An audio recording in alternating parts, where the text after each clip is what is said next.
আল্লাহ রাব্বুল আলামিন বলছেন, নবী আমার, আফা ইন মিত্তা ফাহুমুল খালিদুন, হে নবী আমার, আপনি মারা যাবেন, আপনি পৃথিবী থেকে চলে যাবেন, আর সেই মক্কার বেদিনেরা, মক্কার কুরাইশরা, মক্কার মুশরিকেরা, তারা নাকি পৃথিবীতে সর্বদাই থাকবে। এটা কখনো হতে পারে না। আমি আল্লাহ রাব্বুল আলামিন এটা কখনোই যেন করব না, এটা কখনোই হবে না। আপনাকে তারা মারবে, আপনাকে তারা পৃথিবী থেকে বিদায় করে দেবে, আর তারা নাকি পৃথিবীতে সর্বদাই থাকবে, এটা কখনোই হতে পারে না। ভাইজান, বাপজান আমার মা, আমার বোনেরা, যখন কোনো মানুষের মরণ চলে আসে, যখন তার কাছে মালাকুল মউত এসে হাজির হয়ে যায়, এই মালাকুল মউত থেকে কেউ যেন বাঁচাতে পারবে না, কেউ রেহাই দিতে পারবে না। সারা পৃথিবীর যদি বৌদ্ধ, কবিরাজ, হাকিম সবাই এক হয়ে যায়, এক জায়গায় একত্রিত হয়ে যায়, সমস্ত যদি ডাক্তারেরা একত্রিত হয়ে যায়, তারপরেও যেন তাকে কখনোই বাঁচাতে পারবে না। যে পিতা তাকে যেন লালন পালন করে বড় করেছে, যে মা তাকে 10 মাস 10 দিন ধরে পেটে ধারণ করেছে, যে মা তাকে 2 বছর 2.5 বছর দুধ পান করিয়েছে, ওই মা পর্যন্ত তাকে বাঁচাতে পারবে না।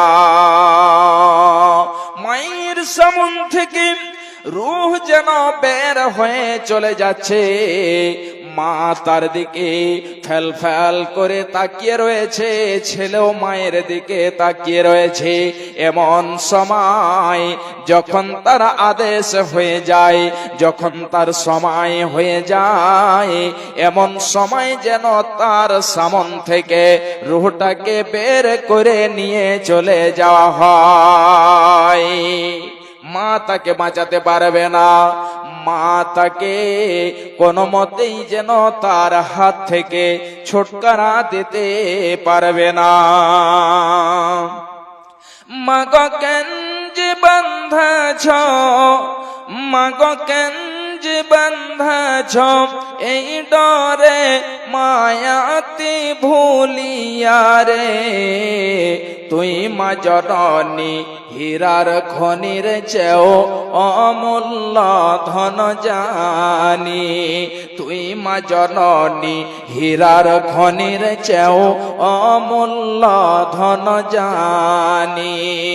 মাগো কেন যে বাঁধাছ, মাগো কেন যে বাঁধাছ, এই ডরে মায়াতি ভুলিয়া রে, তুই মা জননী হীরার খনির চেয়েও অমূল্য ধন জানি, তুই মা জননী হীরার খনির চেয়েও অমূল্য ধন জানি। তোর ছায়াতে বসলে মাগো, তোর ছায়াতে বসলে মাগো, পাই খুঁজে আসানি রে, তুই মা জননী হীরার খনির চেয়েও অমূল্য ধন জানি, তুই মা জননী হীরার খনির চেয়েও অমূল্য ধন জানি। এ পারেও শান্তি মাগো, ও পারে ও মুক্তি, এ এ পারেও শান্তি মাগ, ও পারে ও মুক্তি, ও মা মুক্তি সকল ব্যথা ভোলাই রে মা, তোর মুখে রই না বাণী রে, তুই মা জননী হীরার খনির চেয়েও অমূল্য ধন জানি, তুই মা জননী হীরার খনির চেয়েও অমূল্য ধন জানি, সকল ব্যথা ভুলাই রে মা, সকল ব্যথা ভুলাই রে মা, তোর মুখে রই না বাণী রে, তুই মা জননী হীরার খনির চেয়েও অমূল্য ধন জানি, তুই মা জননী হীরার খনির চেয়েও অমূল্য ধন জানি, তুই গেলে মা আমিও যাব, তুই গেলে মা আমিও যাব, এ ও মা একা কেমনে রইব,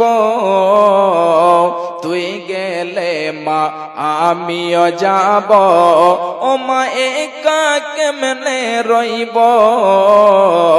এই কথাটি ভাবতে গেলে মাগো, এই কথাটি ভাবতে গেলে চোখে আসে পানি রে, তুই মা জননী হীরার খনির চেয়েও অমূল্য ধন জানি, তুই মা জননী হীরার খনির চেয়েও অমূল্য ধন জানি। ভাইজান বাপজান আমার মা আমার বোনেরা খুব ভালো করে শুনে রাখুন, আল্লাহ রাব্বুল আলামিন বলছেন আফাইন মিত্তা ফাহুমুল খালিদুন, হে নবী আমার আপনি মারা যাবেন আর তারা নাকি পৃথিবী, এটা যেন কখনোই হতে পারে না, এটা কখনোই হতে পারে না। বিশ্ব নবী আমার যখন মানুষদের কাছে যে দিনের দাওয়াত দিতে লাগলেন, মানুষদেরকে বুঝাতে লাগলেন, মানুষদেরকে বলতে লাগলেন যে হে মক্কা নগরীরা, তোমরা এক আল্লাহর ইবাদত করো, তোমরা যে এতগুলো মাবুদের ইবাদত করছো, এই মাবুদের ইবাদত করা যাবে না। যখন এই কথা বলা, বিশ্ব নবী আমার তাদের কাছে শত্রু হয়ে গেলেন, তাদের কাছে দুশ্মন হয়ে গেলেন। যে নবীকে আমিন বলে ডাক দেওয়া হতো, যে নবীকে তারা সাদেক বলে ডাক দিত, এই যেন নবীকে তারা শত্রু করে দিল, তারা যেন শত্রুতা কায়েম করে দিল। ভাইজান বাপজান আমার একদা বিশ্ব নবী আমার সাফা পাহাড়ে যে চড়ে নিলেন, সাফা পাহাড়ে যে উঠে যাওয়ার পরে বিশ্ব নবী আমার ডাকতে লাগলেন ইয়া সাবাহা, ইয়া সাবাহা।